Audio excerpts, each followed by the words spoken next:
Hello, this is Eric Jesse again. For this assessment, we will be doing the WriteAbout method, WriteAbout strategy.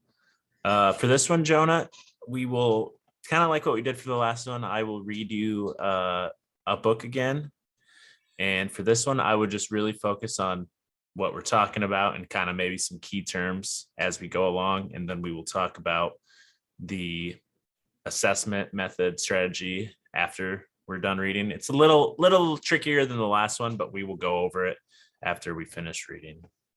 Sound good? Yep. All right, we'll go ahead and start. Let me share my screen so you can see. Oops. See that, bud? Yeah, I do. Okay. All right, so this book is called The Dancing Bees and Other Amazing Communicators. So the first chapter is what we'll start with, obviously, is called Humming Giraffes. Okay, so chapter 1, Humming Giraffes. Communicating with one another helps animals survive. It also makes them fascinating to study. For instance, scientists were surprised to learn about that giraffes hum. Researchers recorded giraffes at night in 3 zoos. These recordings revealed that the giraffes were humming. This surprised the scientists and zookeepers who usually aren't in the giraffe barn at night. Coughing, hissing, and growling. Giraffes only make a few sounds. They are more vocal during mating season. Males make a coughing sound to attract females. The coughing lets females know that males are near. Giraffes also make hissing and growling sounds. A mother giraffe might hiss or make a low growl to keep her baby close to her. Giraffes also hiss or growl to warn other giraffes of danger. A pain in the neck. For a long time, scientists believed giraffes were quiet because of their necks. Researchers thought a giraffe's long neck probably made it hard for the animal to make most vocal sounds. An adult giraffe's neck is about 6 feet long. Air has to travel a long way to get from the giraffe's lungs to its mouth. It takes a lot of effort to push air that far. High and low. But scientists knew giraffes live in organized social groups. Other social animals, such as elephants, communicate with their groups all the time. So researchers wonder how giraffes were communicating. If they weren't making many sounds, they thought giraffes might use sounds that were too low pitched for humans to hear. They also thought giraffes might rely on visual signals. Giraffes have good eyesight. Their eyesight and their long necks make it possible for them to see one another over trees and when they're far apart. Compare it. Oh, we'll just keep reading the main text. Marco Polo. Scientists still don't know why giraffes hum. They might be communicating. Or humming might just be a sound giraffes make when they're sleeping, like snoring. One theory is the giraffes hum to let others in their herd know where they are. This would be a useful way to keep everyone in the group together at night. More researchers will be needed to find out why giraffes hum. Okay, chapter 2, Dancing Bees. A honeybee flies out of the hive in search of food. She's in luck. She finds a flower bed full of spring blossoms. This honeybee is a scout. Her job is to look for sources of food. She collects as much nectar as she can from the flowers in the flower bed. Then she returns to the hive. She shares the nectar she's collected with other bees, and then she dances. Dancing is an important form of communication for honeybees. It allows one bee to share information with hundreds of other bees at the same time. A hive might have as many as 80,000 bees in it. Sharing information quickly and efficiently is important so other bees will know where honey can be found or when help is needed. The waggle dance. The scout goes to a place in the hive that's like a dancing floor for bees. She runs in a figure 8 pattern, wagging her body from side to side. This special pattern of running and wagging is called the waggle dance. It tells other bees where to find more of the food that the scout has just brought. The shorter dance means the food is close. A longer dance means that the food is farther away. The direction of the dance also tells the other bees which direction to fly to find the food. Shake and tremble. Honeybees do other kinds of dances too. In a particularly rich source of food has been found, a worker bee might shake her body as she moves through the hive. This shake dance tells bees that usually don't collect food to watch the waggle dance and help collect nectar too. A worker bee does a tremble dance when more bees in the hive are needed to help turn nectar into honey. She shakes her legs to make her body shiver. Bee leave it. Honeybees also use the waggle dance to tell other bees where to find water if the hive is getting too hot. They use the waggle dance to tell other bees where to find a new home if the hive is getting too small. Scientists think bees can communicate more than 40 million different messages using the waggle dance. Humans are the only animals that share more messages with one another. Honeybees are small, but they are big communicators. Okay, we'll read this last one here about dolphins, then we'll get into the assessment. Chapter 3, clicking dolphins. Dolphins use echolocation by making sound waves and sending them through the water. The sound waves are produced in the dolphin's nasal passages, just below the dolphin's blowhole and right behind the melon on its forehead. Dolphins send sound waves out ahead of them as they move through the water. Then they measure the amount of time it takes for those waves to bounce back to them. This helps dolphins find food, other dolphins, and dangerous animals or objects in the water.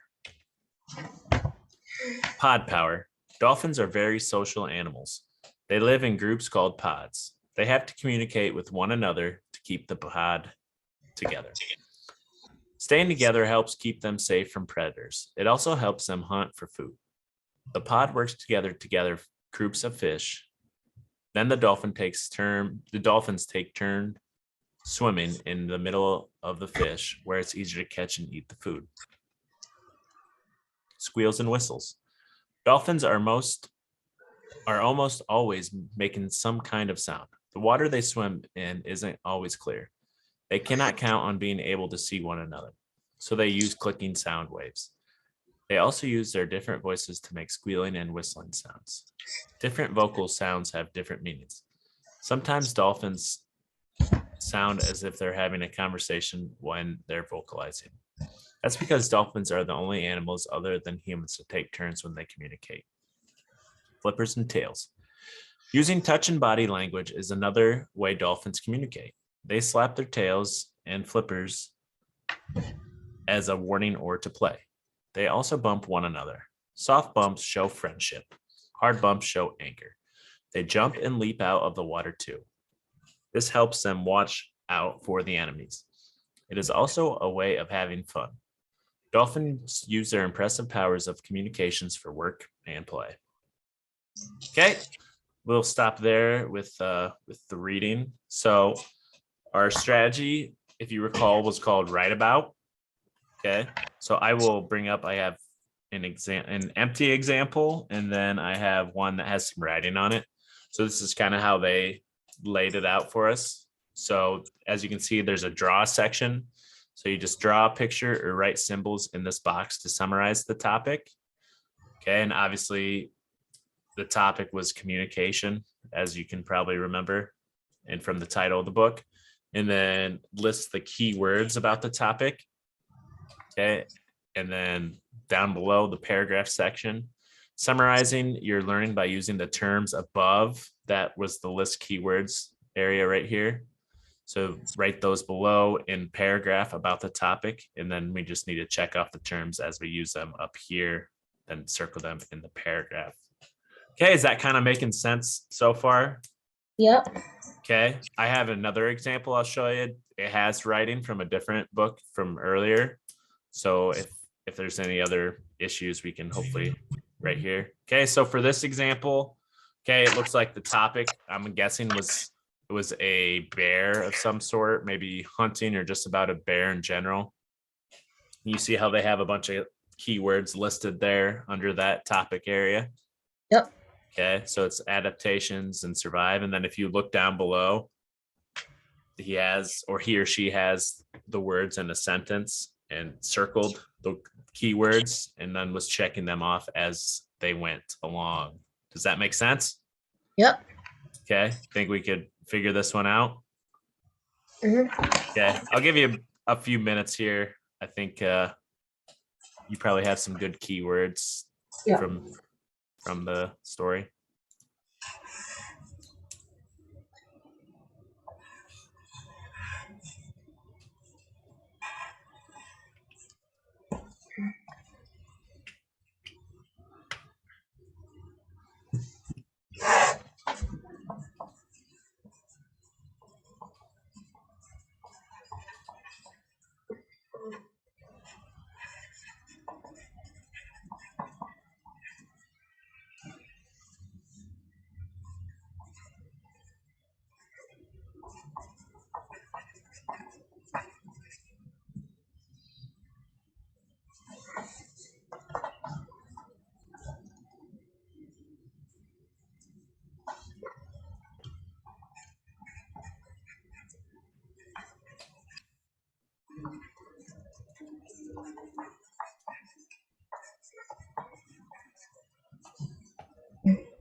You have all your keywords down, you think?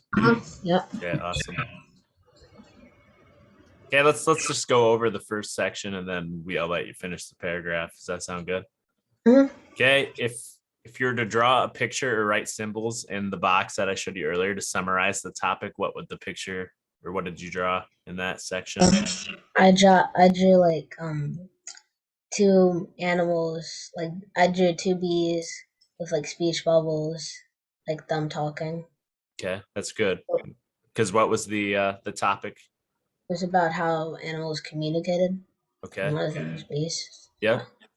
So what were how many keywords did you have wrote down? I had six. Okay. What were those keywords? Were dolphins, bees, giraffes, communication, talking, and body movement. Body movement. Okay. I'll let you finish that last paragraph section and then we can Yeah, I talk just about. finished it. Oh, you just finished it. Okay.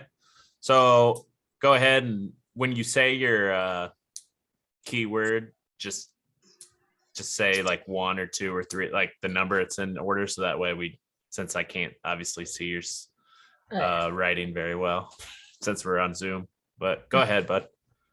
So I said dolphins, one, bees, two, giraffes, and giraffes. They use communication for um to talk to each other. They do they communicate by talking, five, and using body language, six. They they do different things such as making clicking noises, dancing, and um just moving around and stuff. Yeah. And maybe even humming. They don't know Yeah. for sure, right? Okay. I think that was really good. If there was one more keyword that you could think of that you could maybe add, what would it be? Another keyword might be Kind of putting you on the spot, but uh, that's okay. animals, I guess, or Yeah. maybe um, or maybe research them, I Yeah. guess. The one Yes. one of the things that really stood out to me was I didn't know that dolphins were the only other species, Oh I yeah, guess, I that didn't takes actually know that. turns Yeah, I didn't talking. know that either. Yeah. So there's a lot of good information. Did you like that assessment style? Yep, it was pretty good. Yeah. A little more to it. Like I said, if we were in person, we might have done things a little different with the drawing and I could have seen your keywords a little bit better. But overall, I thought great job. Thanks. All right. Thanks for helping us out again. No problem.